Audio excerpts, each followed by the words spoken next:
Oh, 1, 2, 3.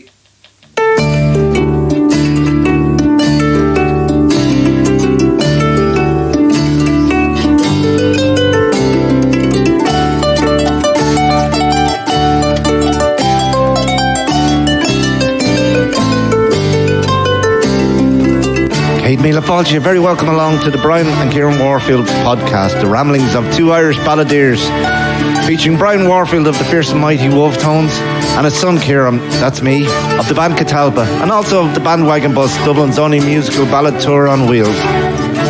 So sit back, relax, grab a tea, coffee, beer or wine or whatever takes your fancy as we go rambling through life's misty foggy dew, through stories, songs, history, politics, life on the road, and just a general bit of crack.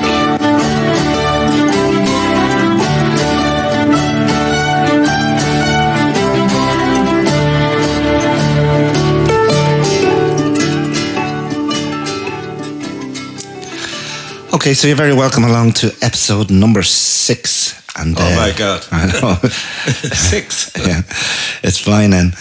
And well, we're not halfway through the first album yet. And how many albums did you release? Another 30 to go. I don't know whether we'll quite make that. But this is episode number 6. And what the song number 6 of the Foggy Dew album was called The Diamond. Yeah, The Diamond is an interesting song, and it's a song that we sang in the early folk days, and you know we'd sung at many of the folk radio programs, and that was one of the songs that I sang at. I think it was called the Hootenanny Show. I can't remember rightly. But we did a lot of the episodes for that. And it was a song written by Hugh McCall, as far as I can remember. That's just off the top of my head. I don't think it was written by Ewan McCall, no. Was it not? I think he was the first one to have a hit with it in 1957.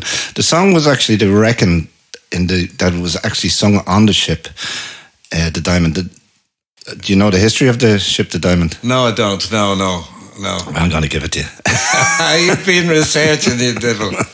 Well, I researched a little bit about each song, so just to have something for us to start off with, you know. Yeah. So, the maiden voyage of the Diamond was in 1825. Oh my God! And it sailed out of Peterhead in Scotland. Yeah. And in 1830, the ship was part of a fleet of 50 ships that went north to the Arctic to fish for whale, because the whale was completely fished out in the North Atlantic. There was no whales left, so they had to go further north. And the ships got caught in the wind changed, and the ice flow crushed, I think, 10 of the 50 ships, or 10 or 15. Actually, 20 ships were crushed, and one of them being the Diamond. But because the song was about the Diamond, every ship had its own song so they reckon that between 1825 and 1830 that the song was actually wrote by someone that would have been on the ship. And there's actually a song similar to that, to the chorus, that was from another ship that was found as well in one of the older books. So Hugh McCall had it first in 1957, and then I think the Corries had a hit with it as well, and a couple of other people. Yeah, I don't remember the Corries, but I do remember Hugh McCall. We got it from Hugh McCall, and it was it was a song that I sang in the early days. But did you meet Hugh McCall? No, but we did in England, but like just on a brief. It wasn't like. How are you, Brian? Yeah. He didn't have a pint with him. Like, it was just like he came to a folk club that we were playing in, and it was just a very brief meeting. But he had a series on the BBC, that The Travelling People, I think, was one of the songs he wrote for that series. And each week they'd have songs about a different subject, like fishing would be one, the shoals of herring he had for the fishing thing, and the travelling people and all that. but a different. It was a different subject every week, and very interesting programs back in the BBC back those days in the 60s. But yeah. I love that song, The Diamond. I thought it was a great kick, and I thought it was a more current song. I didn't think it went back to the 1825s, but you have, as they say, you keep learning.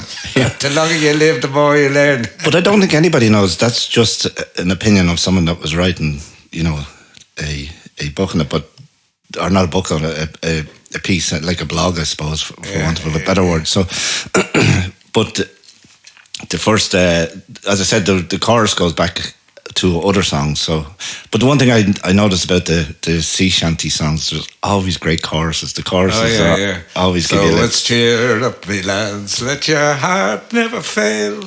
For the bonny ship, the Diamond, goes the fishing for the whale. And that's the official name of it, the bonny ship, the Diamond. Yeah. You just shortened it to the Diamond. The Diamond, yeah. Yeah, we loved singing that song, and it was in our repertoire for some time, and I think fell by the wayside when everybody was singing it. But you don't hear it. Like I knew nothing, never even heard it before. Like until we started doing this, and I started looking up the older songs, and I went, I never heard that song. I don't think I even heard the Wolfetones singing it in any of their sets when I was younger. No, because it would have gone out of the set by that stage. I suppose it was there, in the early 60s, and it was there current. We were singing it when we obviously recorded the album. Yeah. So it was probably current at that time. Again, a very folky song.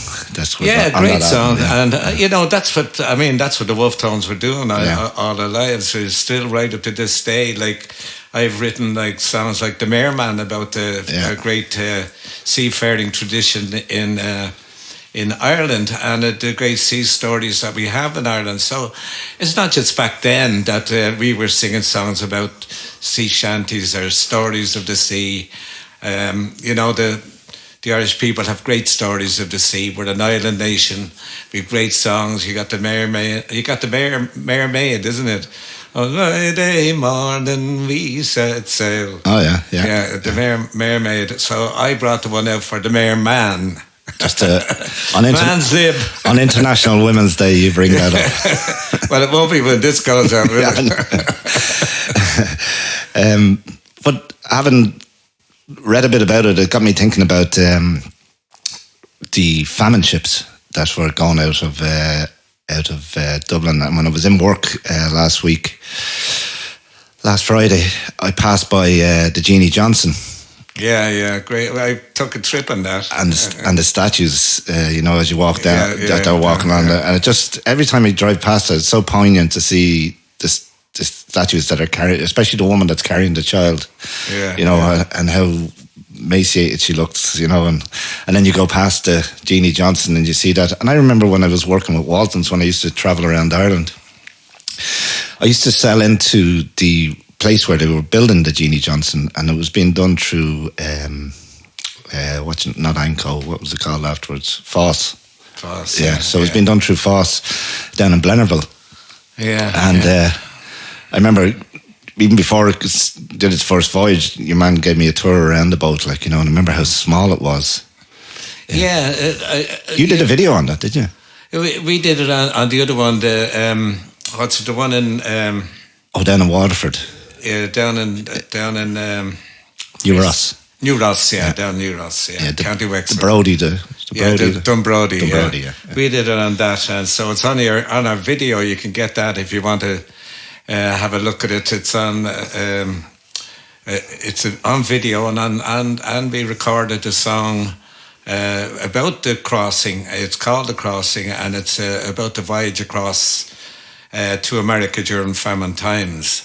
And the coffin ships, it was unbelievable because, it was a third of the people that travelled across to America during those years were lost at sea. Wow. 1/3. So that's a huge loss. And, it was said by, many of the sailors, they knew exactly what was going to happen because it was said to one of the sailors and recorded, there isn't enough food or water for all the people that's on the ship. He says, just wait till we get halfway there. He says, half of these people will be thrown overboard. And, that was the sadness of it. And they never stocked up with food or water, and they were treated badly. It was, in then days there was no policing of passengers across the Atlantic. And normally the best and safest way to go with a Yankee clipper, and that would have been safer because they had rules and regulations. But with the British, they didn't give a damn like what kind of conditions, as long as they made money. It was all about the profit. Yeah, the profit, all the about the profit. And they stuffed them ships as much as they could and gave them terrible food and terrible water. So they were dangerous places to be. Yeah. Full of disease, of course. And I love that song. What's it? The seagulls are calling. And the My Green Valleys. Farewell, My Green Valleys. That's a fairly descriptive song of what happened on the Famine. It is, terrible. At the moment, the famine has really gone into me because, something I since my school days that, has held a shadow over me, I'd say. Because I loved Ireland, I loved its history and everything else, and I couldn't believe that the famine was so awful to the Irish people. And it wasn't a famine because there was enough food there to feed double the population. And I remember my grade school teacher in the Oblit School, Mr. McKnight, and he used to tell us that there was 10 million people in Ireland at the time. And the census at the time was only 8.175 million in 1841. But there was a recount took place in two counties, and they found that there was a discrepancy, a 10% discrepancy in the count.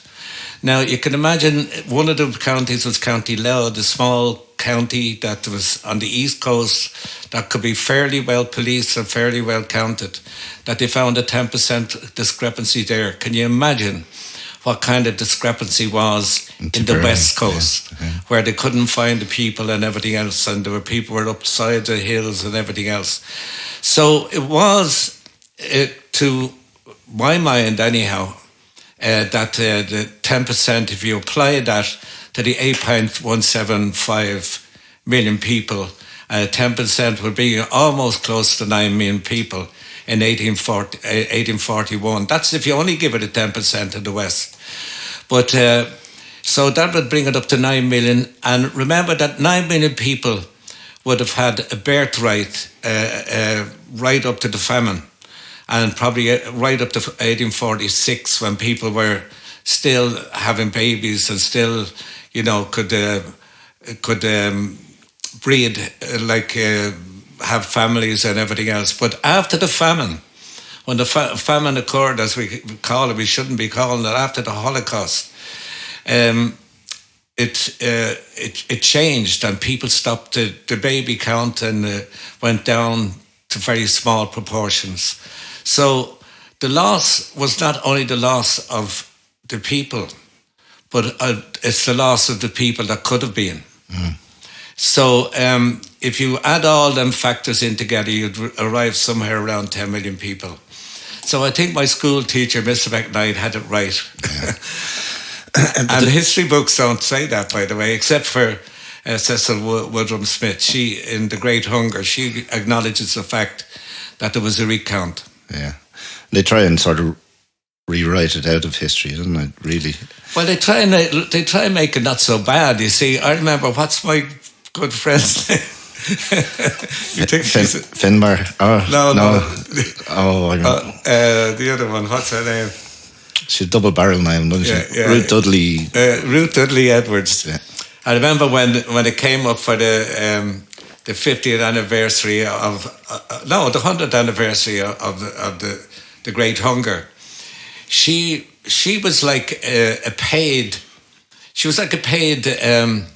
propagandist for the British government, because she was going, things weren't so bad, really. That's just the way things were.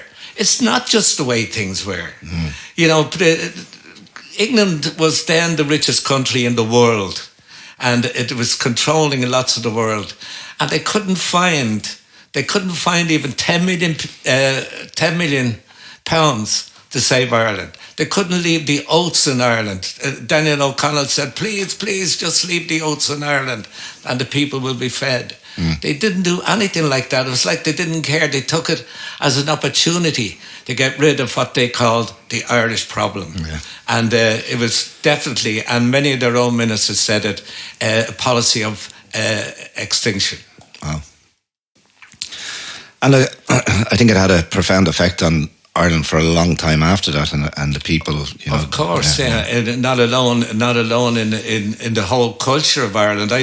I did a whole exercise on what life was like before the 1840s, and then what life was like afterwards. So you look at it and you say, what did we lose? We lost a lot. We lost a lot of song. We lost a lot of music. We lost, of course, many of our people, but also our language. Our language also suffered. Remember, 3/4 of the country of Ireland were speaking Gaelic before the Holocaust. So after that, you can say that many of the Irish-speaking people were exterminated, or they had emigrated across to America. And that's why, in America, I suppose, Irish America, I think, is more Irish than the Irish themselves. Yeah, they certainly have a sense of pride about it, Irish, yeah. So I think I love Irish America for that fact, that they have never forgot their roots, and they won't accept the Ruth Dudley Edwards view of Irish history, the rewriting of it, and and apologetic point of view, and that's what it is. She came up on something I was reading recently. Like, it had something to do with UCD. Anyway, it doesn't really matter.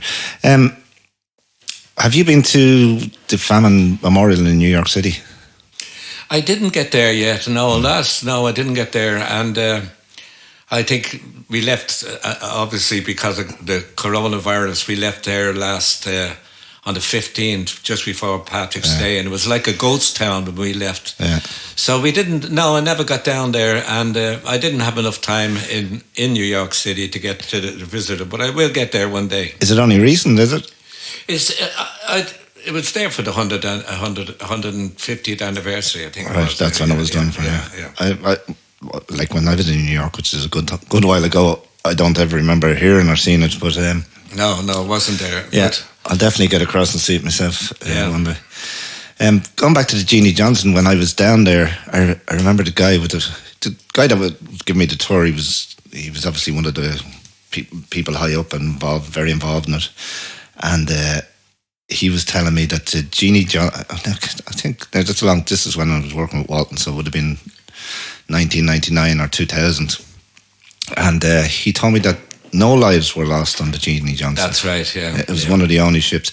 And even up to when it sank off the waters somewhere in Canada or so, somewhere like that, but not with passengers on it. And it never gave up a crew, and the crew climbed the mast. It started leaking water, and the crew climbed the mast, and they were clinging to the mast when a ship came along and rescued the 40-something crew that were on board. So it never lost a life on board. Yeah. And I think there was one child born on board on a famine crossing. It made something like 18 or 20 famine crossings in all its time, because it brought people over and then brought wood back. That was the way. That was the way. And the people were more profitable, obviously. They paid a bigger premium for a berth. But they were just very small ships. So, I mean, in the greater, look at things, I'd say that, every kind of ship was used. The old slaving ships were used to ferry people across to Canada. And so, every kind of ships that, wouldn't be worthy of the sea were sent out there, and people sold them as great, wonderful ships. And people bought tickets, and when they arrived and saw what they were sailing in, I'm sure they got a terrible shock. But there was shipwrecked. There was many shipwrecks too of during those times, and that was also a terrible danger. Yeah. And so it wasn't only like the crossing and the disease in the hold. It was like the fear of shipwreck.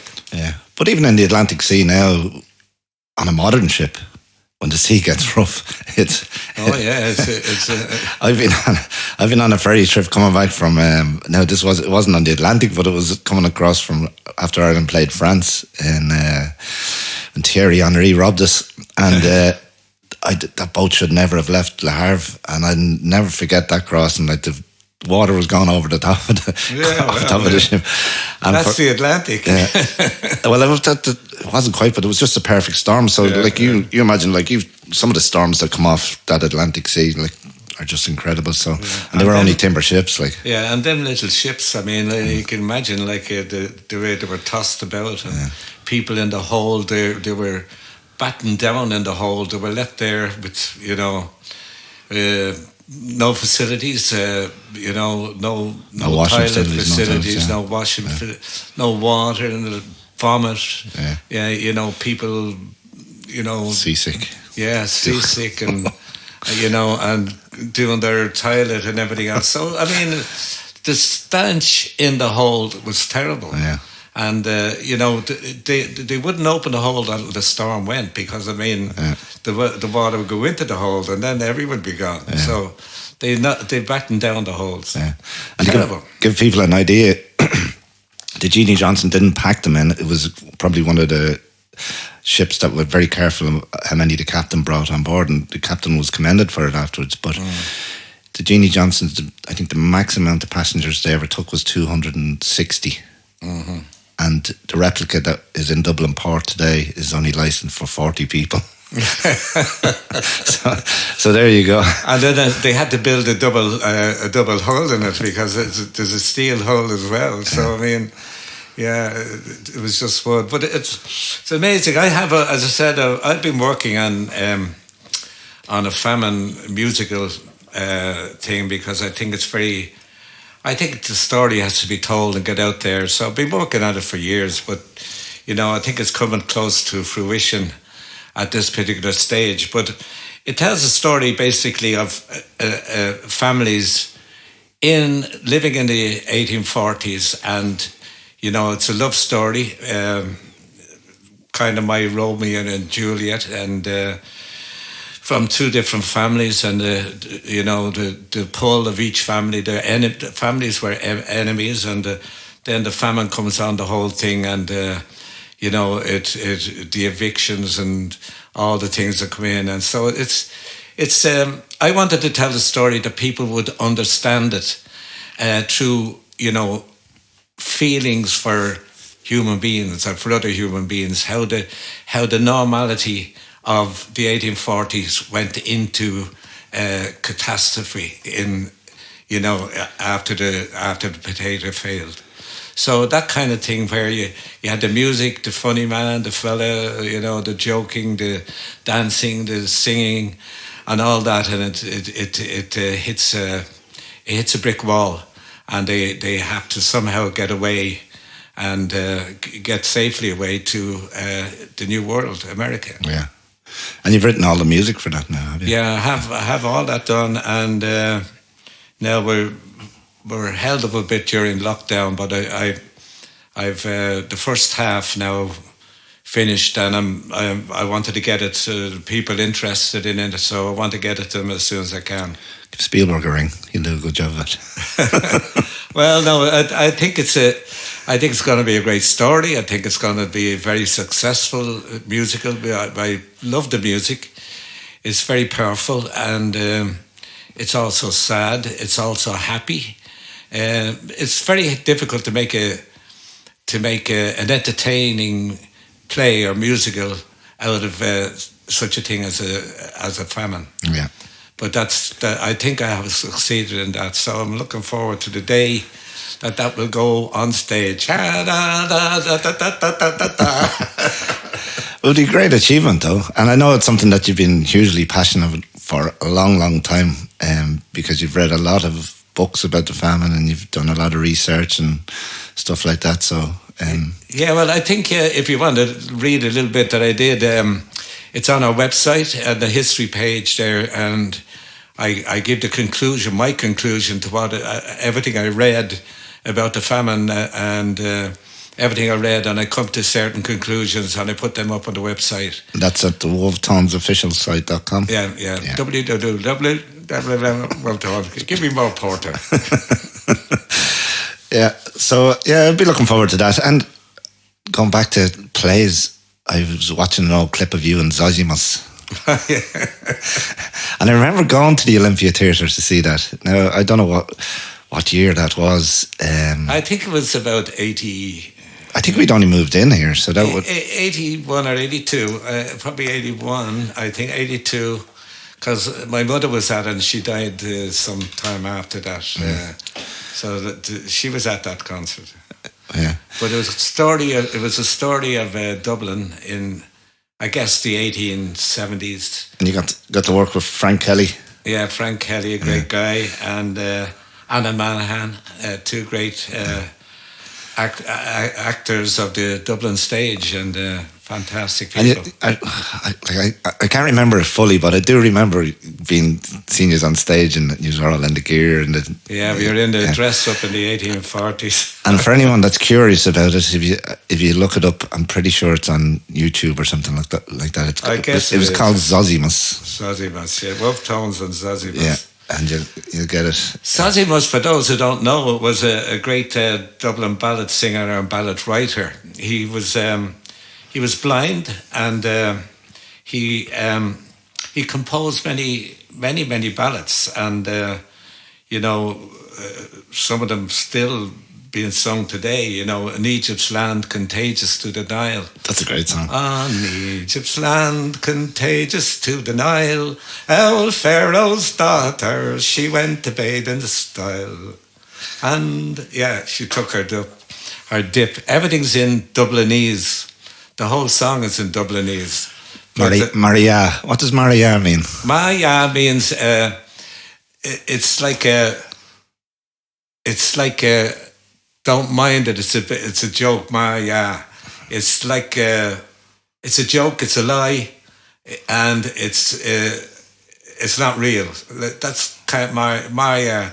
Like I went up to our elbow, and Maria means believe this if you can, but it's normally not the truth, but it's imagination. It was 1980 the show.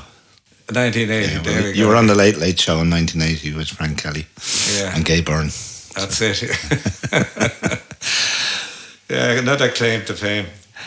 But it was a great achievement to go on stage and do that. Like, did you have to rehearse much for that, or was it all songs that you knew already? No, we had to rehearse for it, and we were gigging at the time, and so I think it was on the Dublin Theatre Festival in October, so we would have been rehearsing, say, during our busy time in August and September.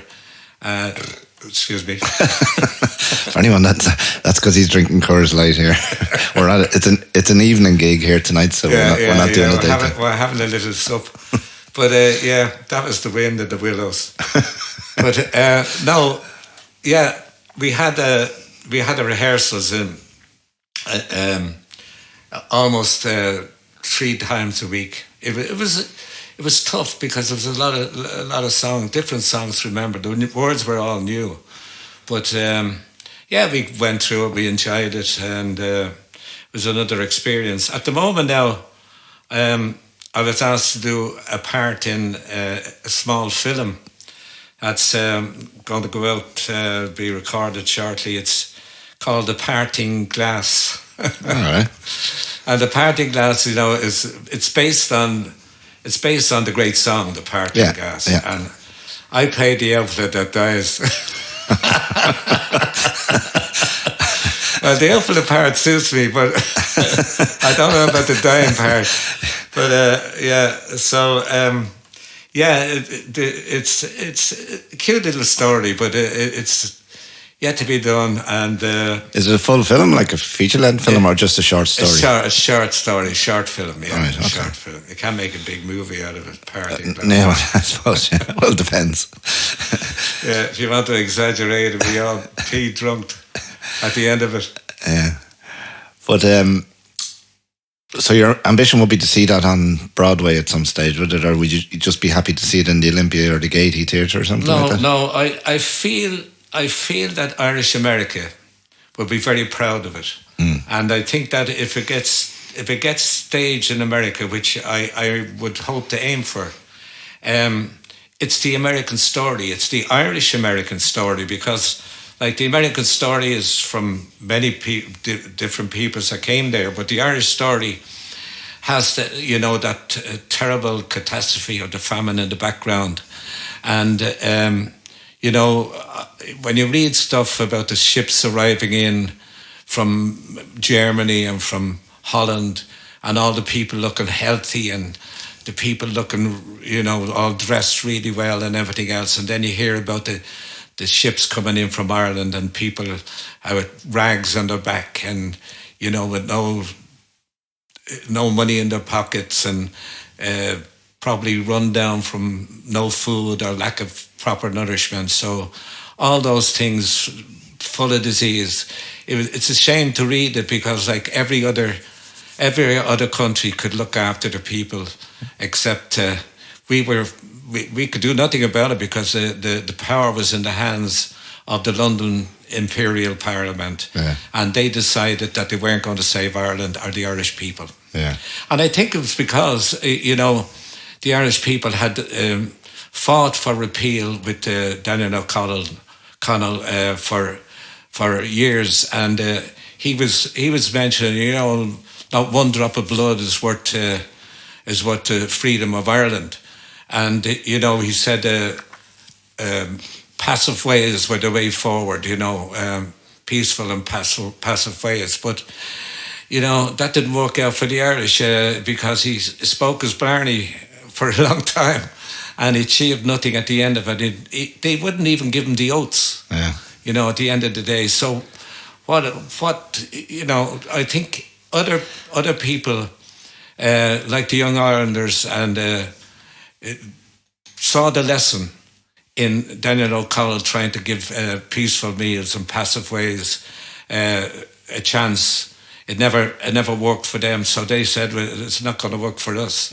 So they took they went to armed rebellion. And did Queen Victoria really give, what was it that you wrote in your song, Queen Victoria? £2,000 to the Dogs and Cats Home, didn't she? She did. Did she?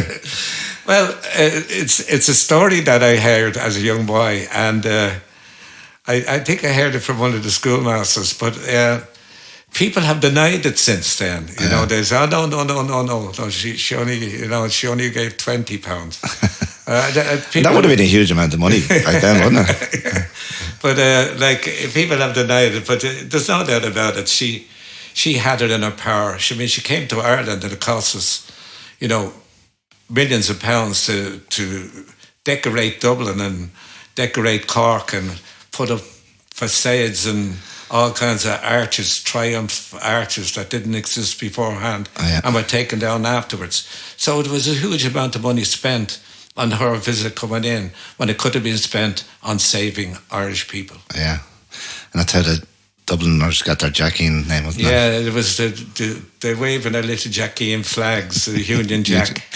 Yeah. But I read in a book, and it was a biography about him, and the fellow was getting a train up to Dublin because Queen Victoria was coming in, and he said it was glorious to see so many people on the trains decked out in their red, white and blue. So I don't think they were all Jackies or Dubliners that were wearing or waving the flags. Well, I have a story about it'd be your great-great-grandfather, my great-grandfather, John McDonough, and he was a train driver, and he was driving. He was a driver of the train that carried Queen Victoria. Okay. And he refused to salute her. Right. And so he was taken into the office after that, and he said he wouldn't salute her, never salute her. Yeah. So that was the story about him, and he was a Fenian,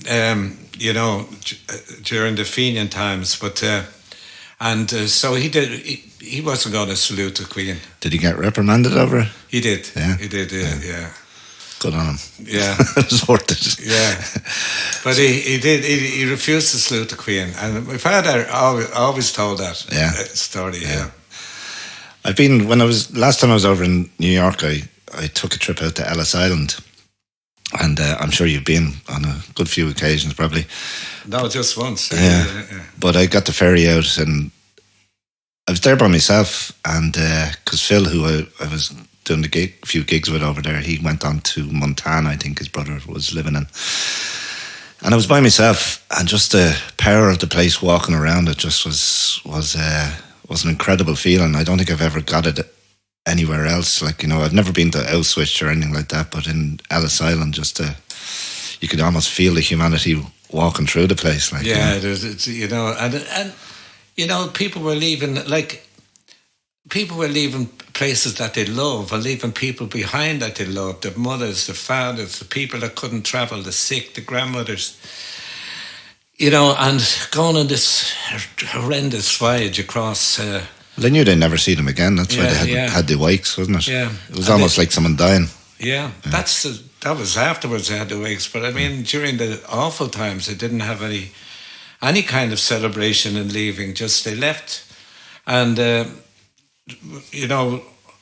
but there has to be a feeling, the ghosts of all them people going through there has to be there, and has to be on the seas. You have to feel that, that spirit wall of humanity. Yeah. Well, I certainly felt it that day now, I have to say. And I was sort of glad that I went out by myself, because I'd no distraction from it, like, you know what I mean? Yeah, I just walked around, took it all in, and really left the place very solemn, I have to say. And as soon as I got back the other side of the water, I went straight to an Irish pub and had a drink. I did, but and then I went to the museum after that, the Natural History Museum. But it was a good day. Like, there's so much in New York that I haven't seen, even though I've been there a good few times. Like, I think, and it's probably we're there for weeks and months, and you still loads to see. It's a fantastic city. Yeah, I used to always feel when we were traveling around America, going here, there, and everywhere, that when I'd come back to New York after being 2 weeks out the country somewhere, when I come back to New York, I always felt like I was coming home. Yeah. It was like a second home to me. New Yorkers are great, though. They have a great sense of humour as well, don't they? Yeah, they do. Yeah. Very, very. Like, at first, I found it difficult to understand the abruptness. And I always remember we were at the airport one time, and the way the Irish, excuse me when you're ready. Yeah. Excuse me. When if you could. Yeah. And so at this for a while, and nobody's coming near us. Like, the serving everywhere. Yeah. And the guy next to us says, if you keep asking like that, you'll never get a drink. So what will you do? Hey, buddy, here we got a drink here. These guys are waiting here for. There's only one way of doing it, But like, for a Dublin guy like that, he'd find it hard to do that. Yeah. You know what I mean? You'd have to be acting like a New Yorker. Yeah. But we learned our lesson then. Yeah, you don't stand. Excuse me when you're ready. If you could, it'd be nice if you could serve it. It's so true. Yeah, you have to be upfront and in their face. Yeah. Yeah. But I love New York. It's a great city and wonderful people and many friends there. And I miss them all. Some have passed, and I miss a lot of people. When I go there now, it's all a new cohort of people. That many of the friends that we had in the police force and in the greater community. Either have gone or have gone to Florida, waiting to go. Yeah. Well, they have at least as they call it, the waiting room, isn't it? Well, they're all down there enjoying themselves at the moment because Florida's fully open and the pubs are flying, and Yeah. That's Although they're getting 5,000 cases a day, but it doesn't seem to be averting anything. There's still everything's open and going strong. I was dreaming about pints of Guinness last night. I don't know why. I am so sick of cans and bottles of beer. You know, it's just I'd murder a pint. I would. Yeah, I went up to Beelan's pub there to do a podcast, and he treated us to many pints. Like this was before lockdown, Dad. Don't get Beelan's into trouble. It was before lockdown. But they were really nice. I still dream about them. You know, one day. Yeah, well, hopefully it'll be soon. Up to 6 counties will probably get open before we do. They look like they're on track to open up in April. Yeah, well, we're behind in the vaccinations, and have you been contacted yet? No, nobody contacted me, and I mean, I'm an old guy. I should be contacted. Yeah, well, you should be. Yeah, they're into your age group now, and because they haven't. You would imagine someone would contact you. I think you have to. He who shouts loudest gets. I tell you, hey buddy, you going to give me a vaccine or what? That's the only way to go. If you can't get under the phone. Excuse me, it's a doctor there. Will I be getting a vaccine? Hey, buddy. When we were first time, that time I did the tour in America, with Phil, and we flew in, and we were worried about emigration, when you're going through, and we were wondering what we're going to say. We were asked about the instruments, Yeah. So the plan was that we'd say that we were going to meet you for St. Patrick's Day, and we were having a sit-down session, just have a bit of crack, that's all we were just going to meet.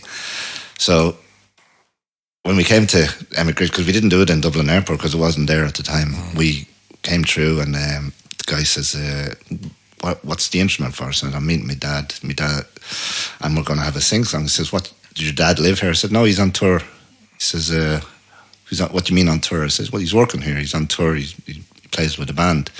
He says, who did your dad play with? And I said, the Wolfetones. He says, what are the Wolfetones? He said, you go ahead, you have a nice time. He says, is that guy there with you with the guitar? I said, yeah. Phil could not believe that he didn't have to answer a question because someone at emigration knew the Wolfetones. There you go. There. So it just shows the power.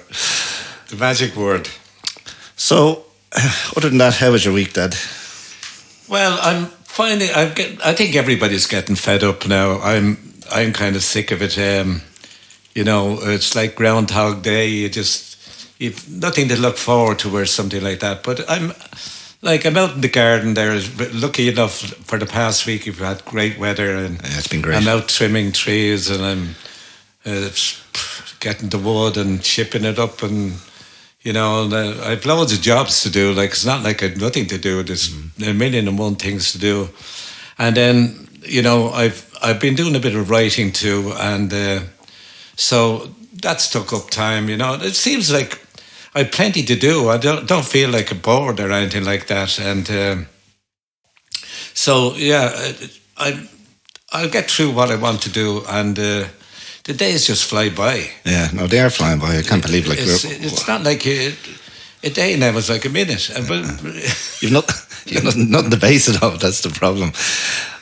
You can't be going there on Friday. And I'm going to the pub on Saturday night, meeting and then gig on. Going for dinner on Saturday night. They had nothing. Yeah, it's been terrible now. Yeah. And then Rangers winning the league didn't.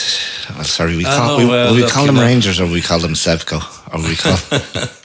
Well, I tell you something. It's we're really looking forward to the 10 in a row, and it would have been a major, huge, massive achievement, but to give them one. And to give it up so easily, we definitely we didn't put in a challenge at all from the very first week. I started writing a book. I was going to of doing the year of 10 in a row. Yeah. And I was putting through my thoughts on before and after every game, and doing a report on the game. And about 3 weeks ago, I just gave up the book. I just said, the book is sort of dumb. It was killing me to write it. And some of the things I wrote, you definitely couldn't print. Yeah, well, it was disappointing. And, I think, a team that was so great to crumble so fast. Yeah. I mean, that was... I just couldn't understand that. And I think, Lennon, who had done an okay of a job when he took over from Brendan Rodgers, but had kept his head above water. But this year, like, it's just there's something like something amiss. Something went wrong. Something went wrong either with the team or the management or there was trouble in the camp. I don't know. But then you look at Liverpool. They won the league last year. They were all conquering, and then this year they've lost 6 on the bounce in Anfield. Yeah, and well, once again, people say like because Van Dijk isn't there, he was like a powerhouse in that team. And also that Klopp lost his mother and it upset his rhythm. And he couldn't get back to Germany to grieve. Yeah. So a couple of factors. It's amazing how small things can, put you off. Yeah. Put you off your step, and you got to get yourself back into shape to go at it again. Really, It's not easy. For people who are, you don't know what way the mind works. Yeah. The mind works in weird ways. And obviously, it happened in Liverpool and it happened in Glasgow. Yeah, I think a lot of what happened this year wouldn't have happened if the fans had been in the stadium. I don't think it would have been left. Well, not alone. Yeah, I missed them on television. When you watch a match there and someone presses a button and they cheer. Some of the commentators are shite as well, and some of they really are, and some of them are very biased as well, as we all know. But seeing the scenes from Glasgow last night in George's Square where they were, I saw that in the news. Terrible. Well, I can't blame them. Like 9 years when Rangers done 9 in a row, and we stopped at the 10 that year. Jesus, I went out to the pub and I was on the beer for the weekend. I was so happy, I'll never forget it. So I can't blame them in one way going out and celebrating, but it's okay to celebrate. But they wrecked memorial chairs that were around George's Square that families had put up for their loved ones that had died, and they also broke up the Celtic shop in Glasgow. And one thing I can't forget was I was over in Glasgow for the rugby, European rugby final when Leinster were playing. They're playing Northampton and Edinburgh, and Leinster won. And on the Sunday, Celtic were playing Aberdeen, and we were going to the Celtic Aberdeen game, and Rangers were playing Kilmarnock, I think. Celtic needed to win, and Rangers needed to be beaten by, I think, 3 or 4 goals or something like that. I can't remember fully, but Rangers went 1-0 up after a couple of minutes, and I think they won 5 or 6-0 or something like that. And Celtic, anyway, didn't do the business. They drew 0-0. And we went down to Molly Malone's pub. You know Molly Malone's pub? Because I was meeting friends there that were Leinster supporters, nothing to do with, they had no interest in soccer. So I went up to Molly Malone's, and we were having a pint there. And next of all these Rangers fans pulled up on the bus outside, and they were trying to get the Leinster fans to come out and fight with them. And the Leinster fans, being from D4, all very posh and hoity-toity, didn't know what was going on, and they were all burly lads. And then the police came along and closed down Molly Malone's, and you couldn't get a drink. Ridiculous, ridiculous. And everybody was just sitting there minding their own business, no interest in it. Instead of sending the bus on its way, No, it's 2-tier policing in some ways, and it's Anyway, yes, indeed, hopefully we win the Scottish Cup just to give us some lift this year. Yeah, well, look, we had a great run, and that's the thing that we enjoyed about it. Well, the quadruple treble. Yeah, so you can't be too ungrateful. Well, the thing is, without the lows, you don't have the highs. No, that's it. And that's the one thing I always remember being in Glasgow in 1995 when Pierre Van Hooydonk scored a goal against Airdrie, and it was the first piece of silverware that I seen Celtic lift. Mm-hmm. And the emotion that was involved in that after going across. Well, I'd been across in 88, but I hadn't seen any silverware being lifted. But to be in Hampden that day and see it was just an amazing feeling for me, and I'll never forget it. Like John Aiken, a great friend, in Glasgow, and a friend of mine for years and years and years. But he always said after every concert that we did, you know something that he says, that's the best concert he's ever done. And he'd say that every time. And then he when Celtic weren't doing well, he was mad into Celtic, and he said, Celtic will let you down, he said, but the Wolfetones never let you down. He said that to me when we walked down. I met him in the Hibs club in Hamilton, and we were going down to the New Year's Day game against the Rangers, and that's the first thing he said to me. He says, I'll tell you one thing about it. He says, Wolfetones will never let you down, but Celtic will, and they lost that day. True to his word. So, right, well, we're getting on to 50 odd minutes, Dad, believe it or not. Oh my, so fast, yeah. It does go fast, and especially when you're having a can. So I guess you're getting near that empty can, so we'll have to refill you and sign off. Yeah. Okay, well, good luck to everybody, and keep the chin up during lockdown, and please God, we'll meet again. Yeah, I mean, back next week with, what's the name of next week's episode is... the Zoological Gardens. I look forward to that one. So thanks again for listening, and if you liked what you heard, then you can hit the subscribe button or just tell your friends and family about it, and that will keep us happy. So slán go fóill, thanks for listening. Bye.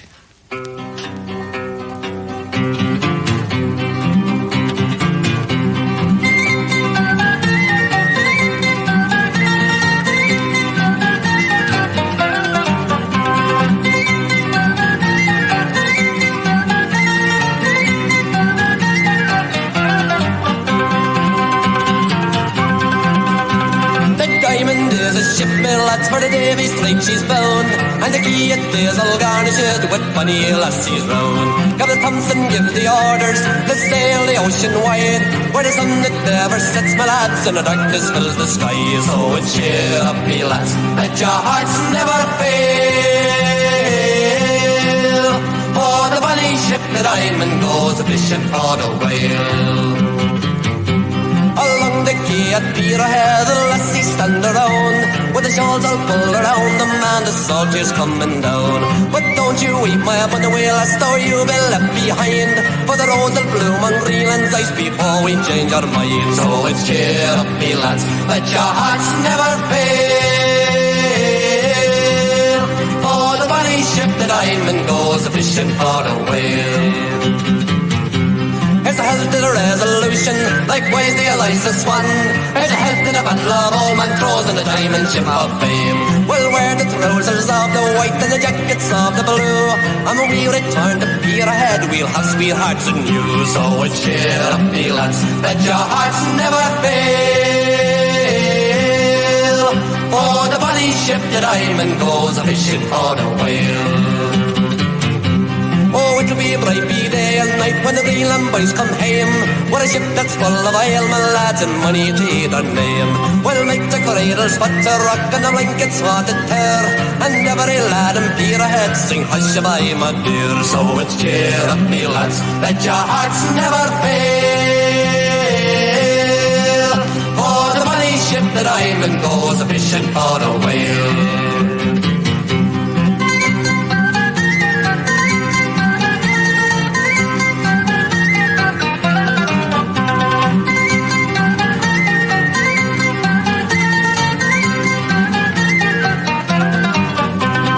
Cheer up, me lads, let your hearts never fail, for the bonny ship the Diamond goes a-fishing for the whale.